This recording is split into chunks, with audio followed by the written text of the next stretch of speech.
Alright,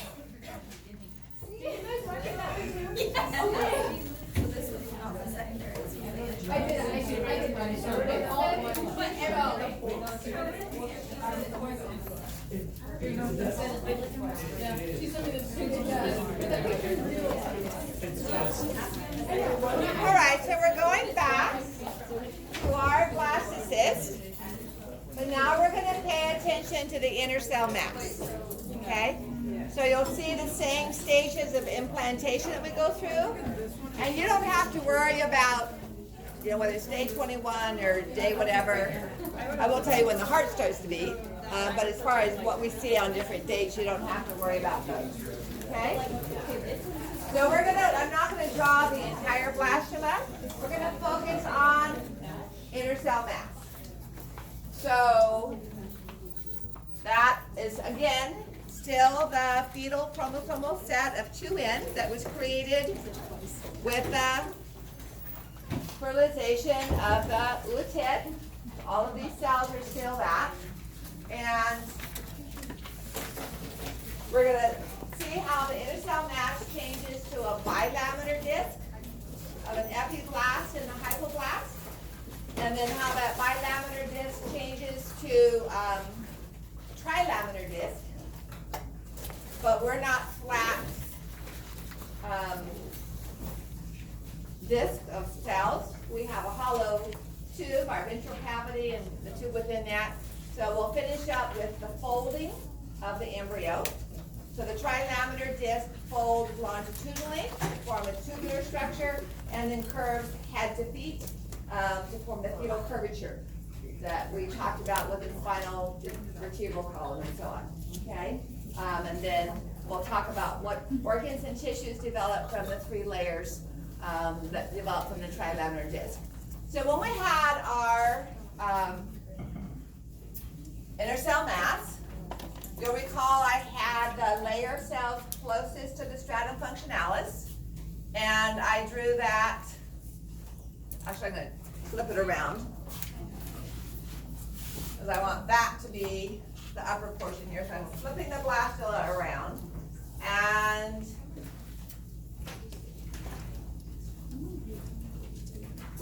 we had this layer of cells, and then we had this green layer of cells. Let's see, how do I want to do that? No, I'm going to be on the other side.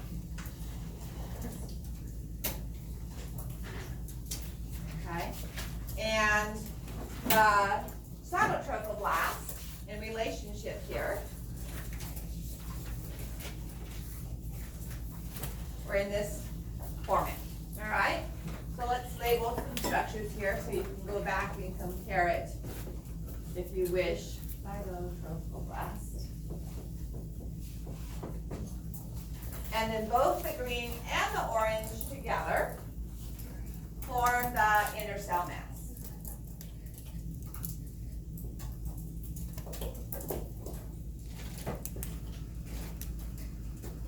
All right, so that's what we're seeing in this diagram up here. And then even before the blastula is completely settled down under the surface of the uterine cavity, we see a separation of cells right in here. So we see a single layer of cells still attached to the cytotrophoblast, and a layer of cells still attached to these components. So that separation, what you see here, all right, so this is the single layer. That single layer that you see right here is going to end up forming the amniotic membrane that completely encloses the fetus and contains the amniotic fluid. All right. At first, it appears like a bubble blister on the back of our bilaminar disc. So imagine a oval flat disc that has this blister on the top of it, filled with fluid. And that's the primitive amniotic membrane, or amnion. And the folding is what brings it completely around the embryo until it's all brought together at the umbilical cord. Okay?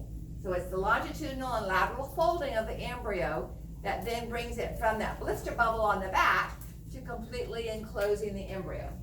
So this space right here is the first time we see an amniotic cavity, all right?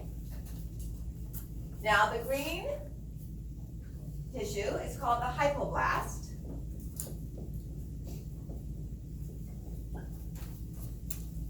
And the layer of tissue on top of it is called the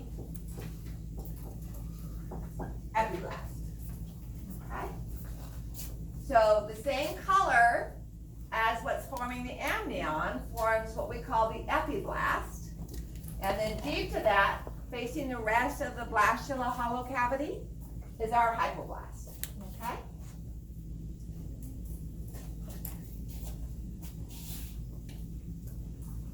So we'll come to the question in a moment. So from the hypoblast, and sorry the colors are a little different there, from the hypoblast, this continues to expand within the blastula cavity and forms the yolk sac. All right? And what have we talked about the yolk sac already? What have we said in reference to the yolk sac? That's where our primordial germ cells come from, okay? It's also where the red blood cells, white blood cells will develop and migrate into the embryo. So here's the hypoblast, and it's forming this yolk sac. Here's the epiblast, which is going to form the two together here, form our bilaminar disc, okay? The hypoblast and the epiblast, and there's the amnion. All right, so the yolk sac develops from the hypoblast. The amnion develops from the epiblast. What does the embryo develop from? Put the two answers down and you come back and answer that later if you haven't figured it out yet. Okay, so A, the answer would be epiblast. This here and our orange cells here. B, the answer would be hypoblast, which is the yellow layer here, and the green layer here. Okay? Primordial germ cells are in the yolk sac. Right. All right, so here's that blister pack I was talking about. Yeah. So the blue is the epiblast, the yellow is the hypoblast, and the hypoblast is forming the yolk sac. The blister pack on top that's been cut open here is the amniotic membrane. So we're going from that amniotic membrane. So, let's see how I do this here, glue. Watch. So we have our epiblast tissue, and then over the top of that is this blister of fluid, like I was carrying around a bubble on my back. And somehow that bubble completely envelops me, top to bottom, on the side, and comes to surround the umbilical cord from my umbilicus, okay? And the rest of me, if I was the embryo or the fetus, is completely surrounded by that. And we'll see how that occurs with folding. Can you go back to the last question? Uh-huh.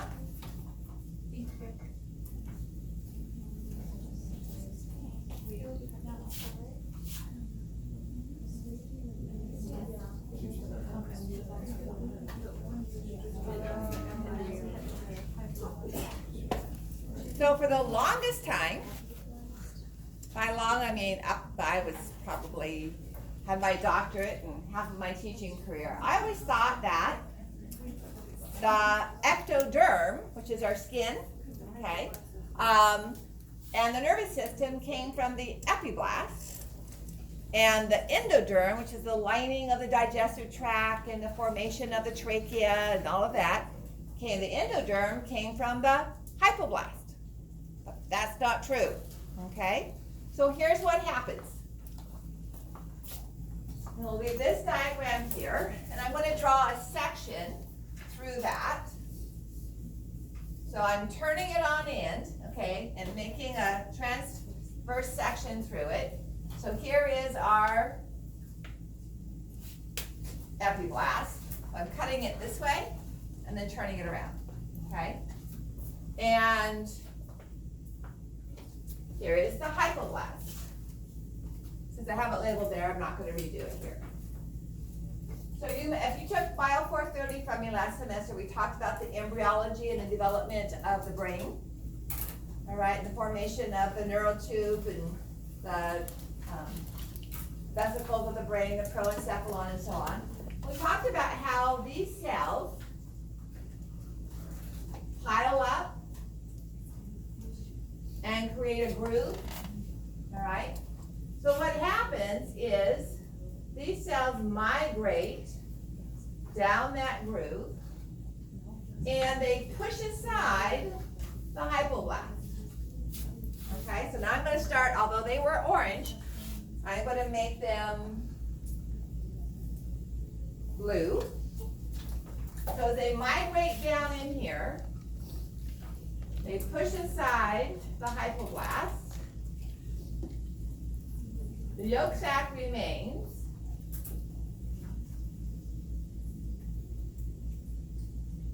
so I'll keep that the same color.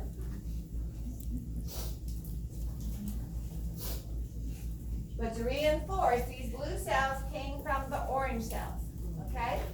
Once that has occurred, this epiblast is now called the ectoderm.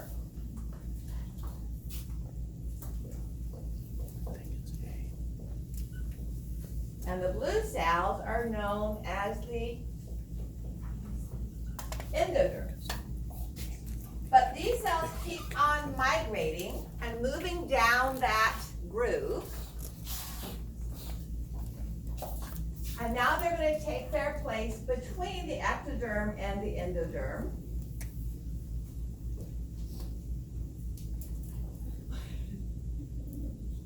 And now we have our trilaminar disc.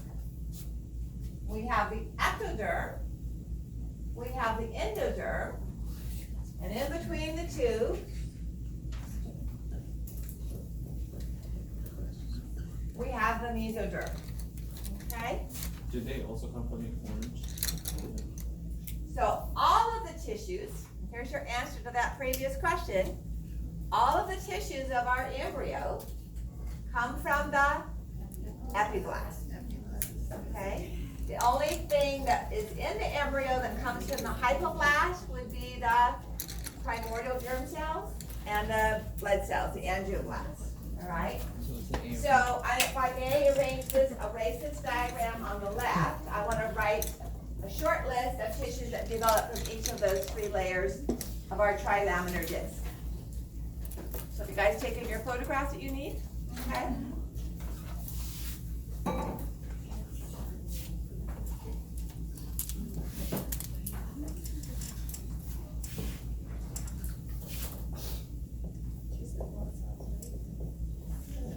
So the ectoderm is going to give rise to the skin and the nervous system.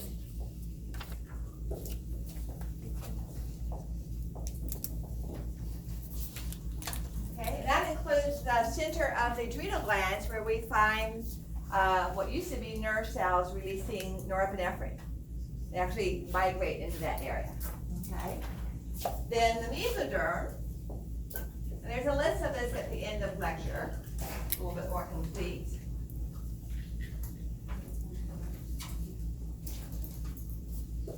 Mesoderm is going to give rise to most of the tissues we have. So all of our connective tissue, meaning our tendons and dermis of this, the interregular, loose irregular, all of our connective tissue, which includes fibrous, cartilage, and bone. Remember,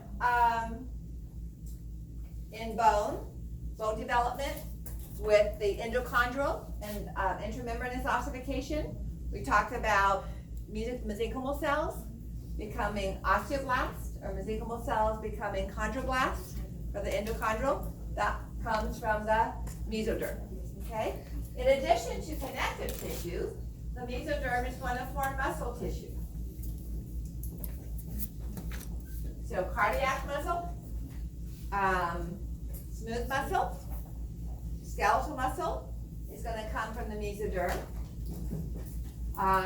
We already talked about structures that come from the mesoderm.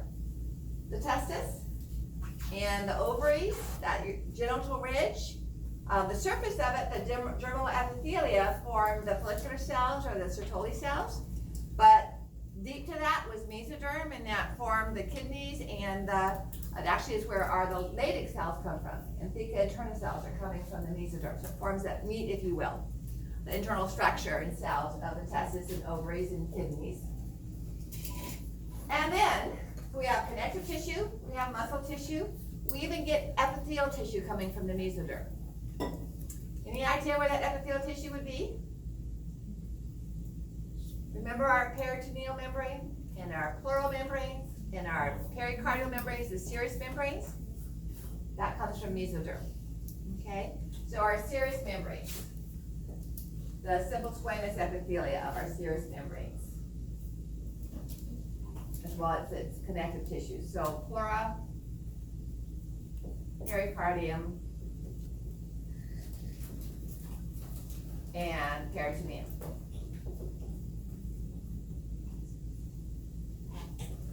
All right, so what do you think the endoderm is going to form?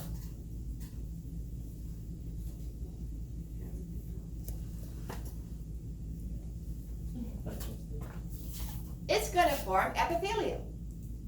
A little bit of connective tissue, but primarily the epithelium that lines your mouth and lines your esophagus, that pouches out to form the epithelia of your trachea and airways.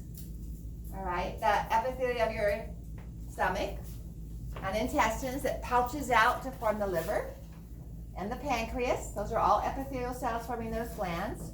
The intestines and the small and large intestines.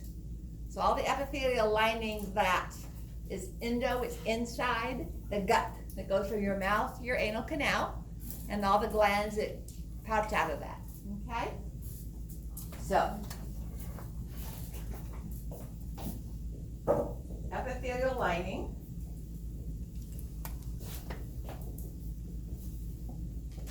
Of the digestive gut, or the gut, and the outpouches. The outpouches being the respiratory system, the liver, the accessory organs of digestion. Okay?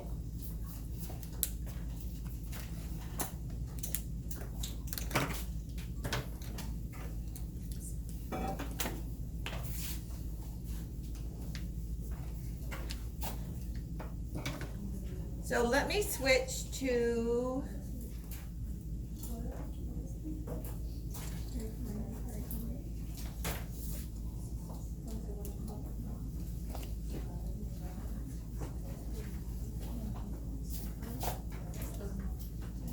so here we are with the structure that's going to become the amnion.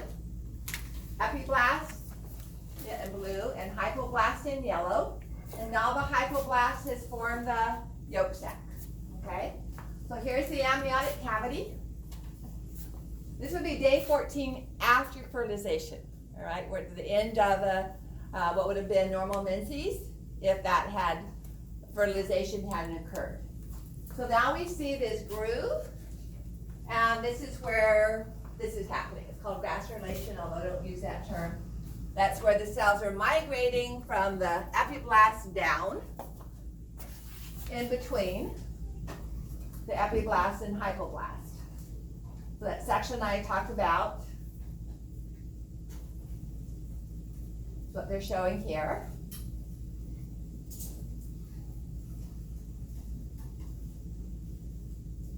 And it doesn't really show the hypoblast cells being pushed aside.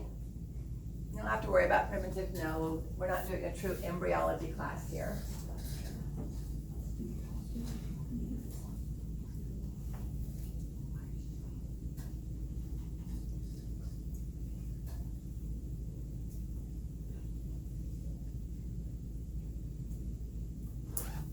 So this is forming the neural tube fold, and here are the cells migrating down in between the space between that and the hypoblast.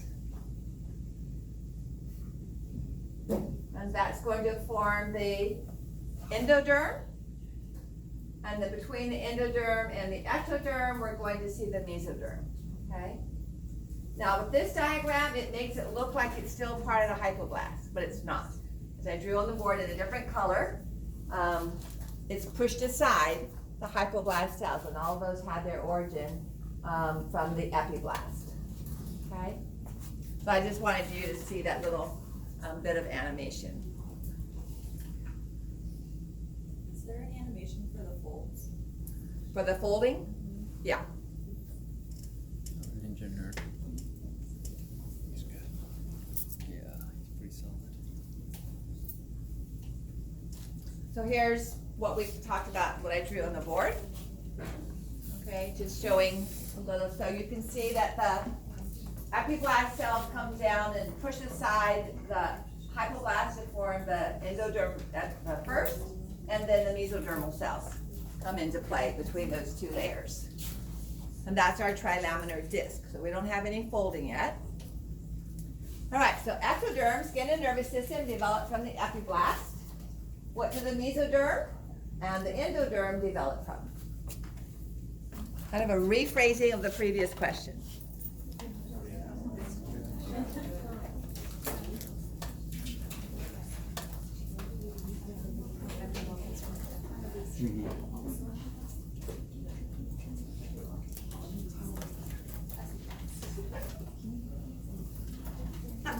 So here was our previous question.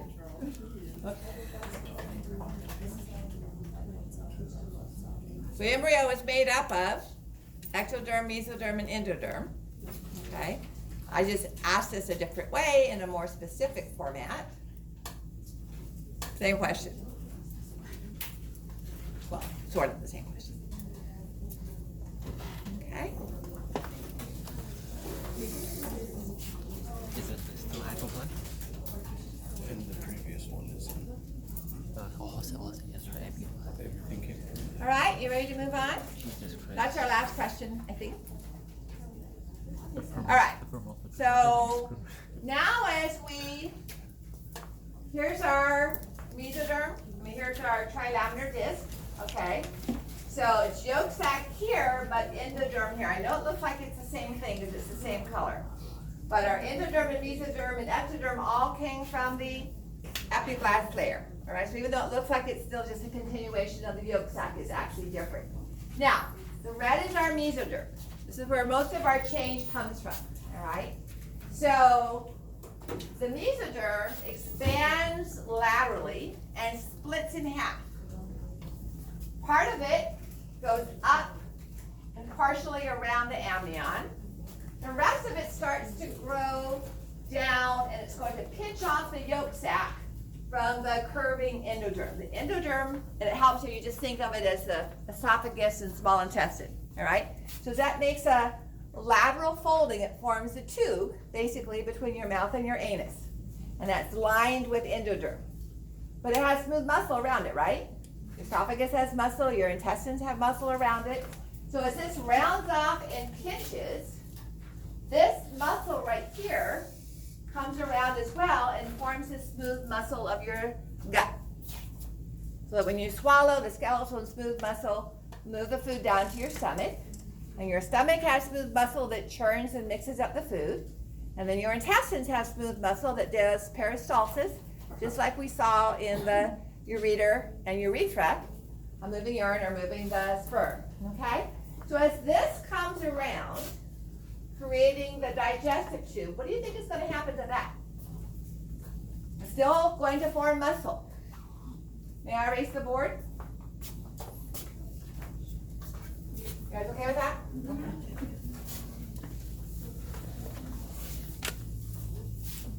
Because it doesn't look like much right there. You have to remember what's happening with our folding.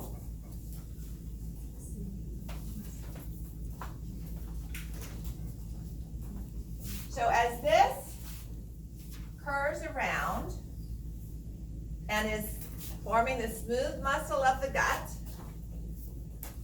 And what color did I have the yolk sac? Green?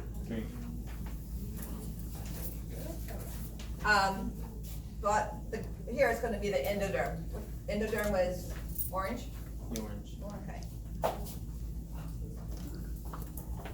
So lining the gut, we've gotten rid of the yolk sac right now, because it got pitched off here. Lining the gut, we have the endoderm. But then we have this other muscle here. Anybody remember what our term for, we have two different terms for organ? Visceral. But when we talked about the autonomic nervous system, what did we use? What was the term that we used for the parasympathetic and the sympathetic nerves that contain preganglionic neurons going to viscera? Not somatic. We had the pelvic and the sacral. And for sympathetic, we had lumbar, splanchnic. Remember splanchnic? Pelvic splanchnics and sacral splanchnics. Okay? So this mesoderm is identified as splanchnic mesoderm. It's going to form the smooth muscle of the tube, whether it's respiratory system or digestive gut or whatever. And remember what else I said the mesoderm formed? Epithelium. So on the surface of this, we're going to see, if we're in the abdominal cavity, we're going to see visceral peritoneum covering the digestive tract. All right? So this is going to be visceral.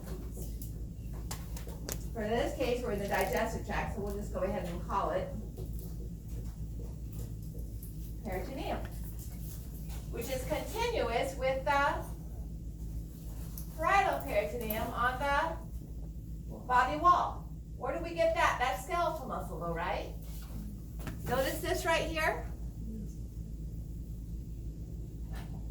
Here's the amniotic sac is up here. But this is the outside, this is our skin.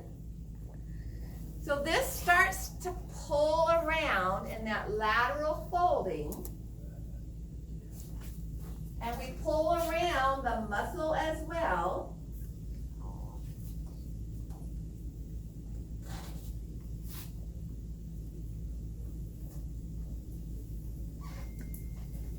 And this is skeletal muscle.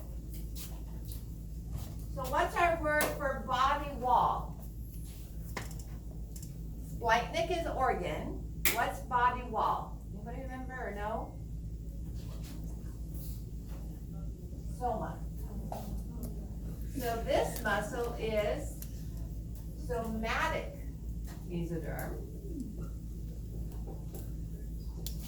And on this inner surface, it forms the parietal peritoneum. Remember I said the mesoderm could form epithelia as well?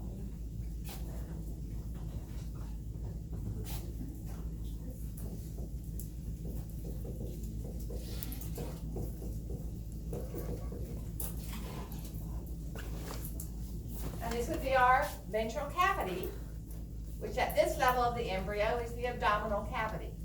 Okay, it's been closed in. So now let's show here it's doing a little bit more. Notice here would be our intermediate mesoderm that's going to form the kidneys, and the testes are the ovaries. Here now this is starting to come around in lateral folding to enclose the gut. And this is starting to curve around, pulling the skin with it, the ectoderm with it, that's going to become skin.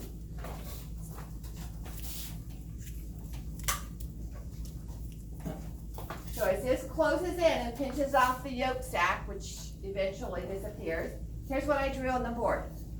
Here's the splanchnic mesoderm with the endoderm lining the gut. Here's the somatic mesoderm with the parietal peritoneum lining that. Here's the ectoderm that's been pulled around to the front. Notice how the rectus abdominis, kind of the linea alba, that's where all that came together and fused. That's gonna come around and pinch that together there. And here's the ventral cavity that I drew on the board. This intermediate mesoderm, here's our genital ridge, or your genital ridge, all right? Developing spinal cord. There we go. Abdominal cavity. Digestive gut with the endoderm forming the epithelial tissue lining it. Splanchnic mesoderm with the associated visceral peritoneum. Somatic mesoderm with the associated parietal peritoneum. And the ectoderm, which got pulled around as well, forming the skin.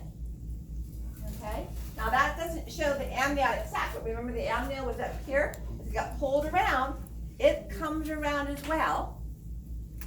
And then separate is pulled around so it only covers the umbilical cord. I sound excited about it because I just think it's a cool thing. How that all comes together from 3 layers of flat to a 3-dimensional embryo. Okay? So this you will probably see, not probably, you will see on Monday's exam.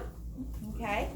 So I want you to be able to identify splanchnic and somatic mesoderms.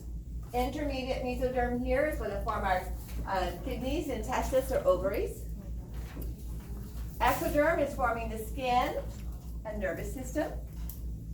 All right, endoderm forming the lining of the gut.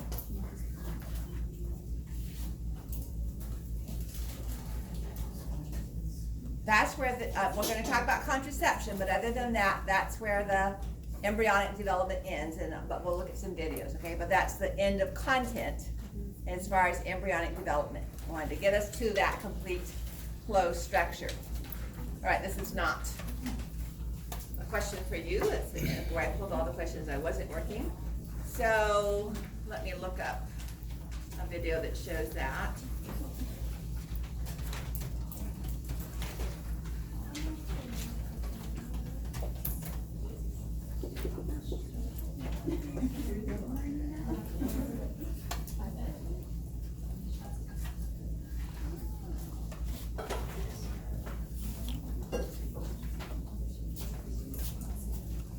So yolk sac, ectoderm, mesoderm, endoderm, amniotic cavity.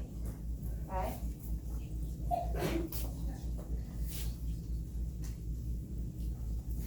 So again, ectoderm, amnion, mesoderm, endoderm, and yolk sac, which is a different origin.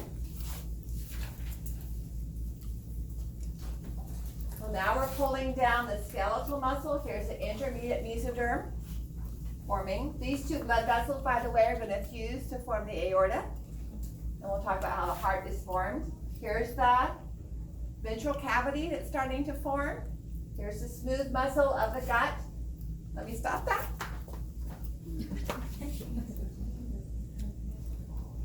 Notice how the amnion is getting pulled around to completely enclose the embryo. All right? That happens with that lateral folding. Here's the ventral cavity. Here's the gut that's not quite pinched off from the yolk sac yet. A little bit of it gets trapped in the umbilical cord. Splanchnic mesoderm, endoderm lining the gut. The intermediate mesoderm here is going to form our kidneys and gonads. This is the skeletal muscle of the abdominal wall. And eventually this comes around, the amnion comes around to completely enclose.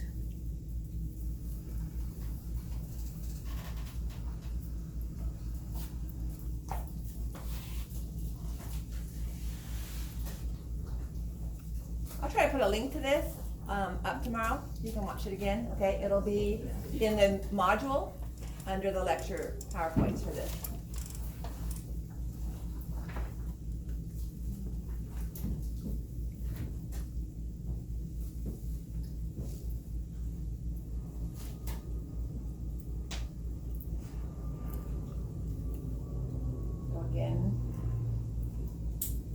So by the third week after fertilization, day 21, the heart starts to beat. So there we have the amniotic cavity all the way around if we're above or below the umbilical cord. So you're looking at the chorion. This is going to become the umbilical cord here. Cloaca, kind of the tail end of the embryo. Septum transversum is where the heart develops. We're not going to get into a whole lot of heart embryo because it gets really complicated, but notice how the head gets tucked under and the heart that was way out here now gets internalized into the thoracic cavity. Here's the gut.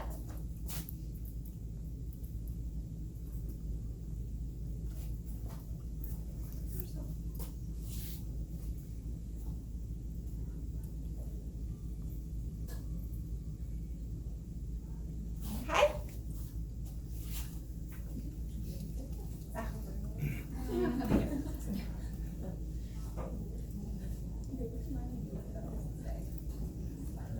Okay, so what I want to finish up with is now that we have the embryo, let's talk about some forms of contraception, okay?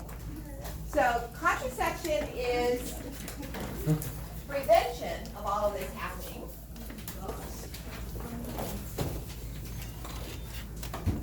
And as I indicated when I talked about the RU486, I focused primarily on where we block, how we block it, what steps are kept from occurring. So, you don't want to interfere. So certain religions like strict Catholics don't want to interfere with by drugs or by using forms to block the oocytes or the sperm from meeting each other. So basically abstinence, okay, or maybe the rhythm method are the forms of contraception, where the egg and the sperm are released but never meet. The rhythm method requires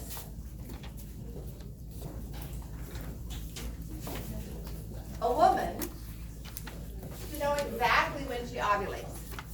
Okay, so because remember the spermatozoa can be functional anywhere from 3 to 5 days. But with the woman, we look backwards. So once your period starts, you know you ovulated within a day, 2 weeks prior to that.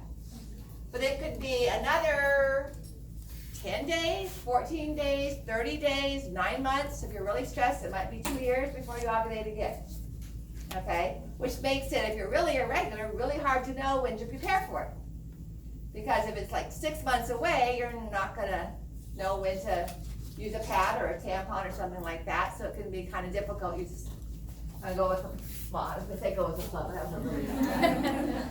So you have to know every 28 days on the 14th day of the cycle at whatever, you're going to ovulate. So then you think back to that. The sperm can be capable of fertilizing the egg for 3 to 5 days. You add another 2 or 3 days